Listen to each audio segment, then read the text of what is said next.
morning, afternoon, whatever. It's almost afternoon for me.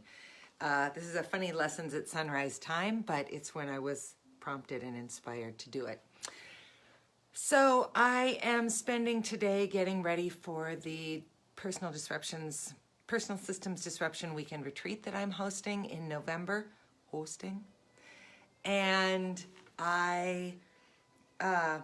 first of all, it's full, so I'm super excited about that and really grateful that people signed up. So thanks if you see this and are one of the people who's coming. I have all sorts of fun things planned. But I'm feeling, a little anxious because I've never done this before, and it's always scary to try something new. But I'm trying something new because that was a vow I made to myself coming back from the writing retreat, that I would not let all of that energy and all of that beautiful thinking time just die with the end of those 2 weeks. So this is my commitment to myself. But I also know that some of the anxiety is around the idea of just how anxious this time is. And on one hand, we're so many months into it, you'd think maybe we'd stop being anxious about it. But I know the onset of winter coming earlier than it should has not helped. It certainly hasn't helped me. And there's just so many unknown variables right now. Can you see people? Should you see people? Is it safe to see people if they come over? What do you have to do to prevent whatever? And work and school and all the things are so stressful. So I thought I would go back to my go-to book, Big Magic. Let me turn this music down. I thought I would go back to my Big Magic this morning and see if something didn't strike a chord with me. And it did, so I'm hoping it'll strike a chord with you as well. This is Stubborn Gladness, page 218. I'm not going to read you the entire couple of pages, but I'll read you a big chunk of it because I think it's kind of what we need right now. All I can tell you for certain is that my entire life has been shaped by an early decision to reject the cult of artistic martyrdom and instead to place my trust in the crazy notion that my work loves me as much as I love it, that it wants to play with me as much as I want to play with it, and that this source of love and play is boundless. I have chosen to believe that a desire to be creative was encoded into my DNA for reasons I will never know, and that creativity will not go away from me unless I forcibly kick it away or poison it dead. Every molecule of my being has always pointed me toward this line of work, toward language, storytelling, research, narrative. If destiny didn't want me to be a writer, I figure, then it shouldn't have made me one.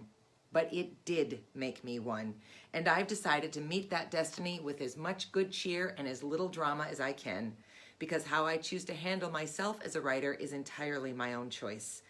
I can make my creativity into a killing field, or I can make it into a really interesting cabinet of curiosities. I can even make it into an act of prayer.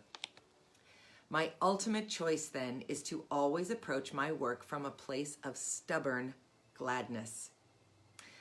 I don't ever choose to believe that I've been completely abandoned in the creative wilderness, or that there's reason for me to panic about my writing. I choose to trust that inspiration is always nearby the whole time I'm working, trying its damnedest to impart assistance. It's just that inspiration comes from another world, you see, and it speaks a language entirely unlike my own. So sometimes we have trouble understanding each other. But inspiration is still sitting there right beside me, and it is trying. Inspiration is trying to send me messages in every form it can, through dreams, through portents, through clues, through coincidences, through déjà vu, through kismet, through surprising waves of attraction and reaction, through the chills that run up my arms, through the hair that stands up on the back of my neck, through the pleasure of something new and surprising, through stubborn ideas that keep me awake all night long. Whatever works.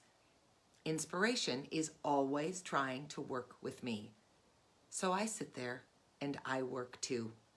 That's the deal. I trust it, it trusts me.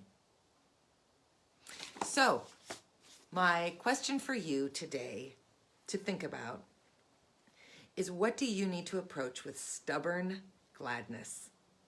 What is that thing in your life that is gnawing at you, that is that lingering thing that you just can't quite shake? It's not in a place that you can reach or articulate or even necessarily understand, but it's there, and you know that it's there and it won't go away. What is that thing? And you can treat it like a mosquito that you can't find, you just hear, and so you're constantly swatting, trying to get it out of the way. Or you can embrace it with stubborn gladness, and you can say to it, I don't know what you are, I don't know where you want me to go with you, but I will go. That's what I'm working on today, and I hope that it's what you choose to work on today, too. Have a great Saturday.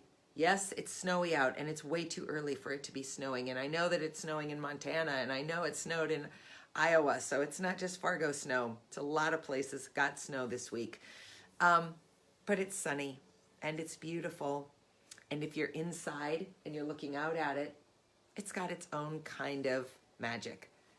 Find your stubborn gladness and dig into whatever is persisting in your life. And I'll see you soon. Have a great day.